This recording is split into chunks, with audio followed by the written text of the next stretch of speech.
ये तो 498 ए जो नई आईपीसी 85 में डिफाइन की गई है, क्रूअल्टी क्या होती है, क्रूरता।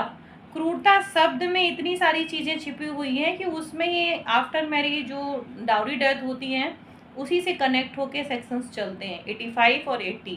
डाउरी डेथ एक बहुत ही जघन्य अपराध है, लेकिन यहाँ पर आज का समय क्या देखा जा रहा है कि 306 आत्महत्या जितनी हो रही हैं उसे डाउरी डेथ 304 बी में हम लेके जाते थे पुराने आईपीसी में, अब हम 80 में ले इसमें एफआईआर होती है।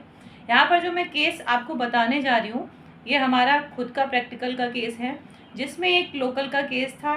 एक महिला की शादी होती है जहाँ पर 3 भाई होते हैं और ससुर होता है, उसके घर में सास नहीं होती है।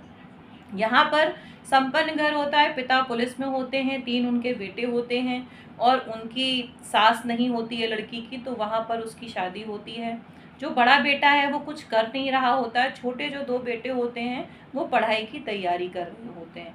लड़की की शादी होती है, वो उस घर में जाती है, जाहिर सी बात है कि पिता अकेले कमाने वाला पुलिस में था और वो ही पूरे घर के खर्चे को देखता था। अब बहू, बेटे और 2 बेटे और की जिम्मेदारी उनके ऊपर थी।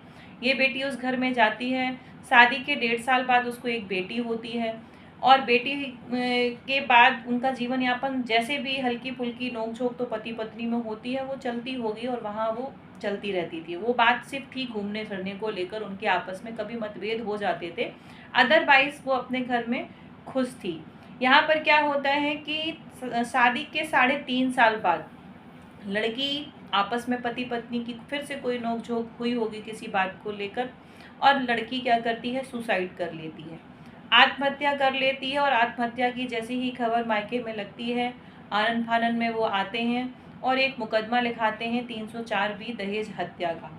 दहेज हत्या का मैं एक चीज़ कहूँगी कि हम आवेश में, गुस्से में, बदले की भावना में आकर तुरंत एक ऐसा कदम उठाते हैं जहाँ एक लड़के का पूरा परिवार बहुत बुरी तरीके से टूट जाता है। और हमारे यहाँ कहते हैं कि कानून को वो मजाक बनाए हुए हैं कि आपने एक बार एफआईआर लिखा दिया तो आप ये नहीं जानते हैं आपने किसी के भविष्य को बिल्कुल बिगाड़ने के साथ नरक में पहुंचा दिया, मैं ये कहूँगी। क्योंकि एक बार एफआईआर होने के बाद आप ये नहीं उसको बदल नहीं सकते हैं कि सच को आपने गलत तरीके से प्रेजेंट किया और किसी का फ्यूचर खराब कर दिया। मैं यहाँ उसी तथ्य को प्रेजेंट करूँगी। यहाँ पर क्या होता है कि जैसी उनको खबर लगती है बेटी ने सुसाइड कर ली, पिता 304वीं दहेज हत्या में एफआईआर कराते हैं। एफआईआर होती है और मुकदमा ट्रायल पे चलता है, लड़का जेल चला जाता है। 2 भाई जो उसके छोटे होते हैं उनका भी नाम लिखा होता है, क्योंकि पिताजी उनके ऑलरेडी पुलिस में थे तो वो ऑन ड्यूटी थे, उनका नाम नहीं था।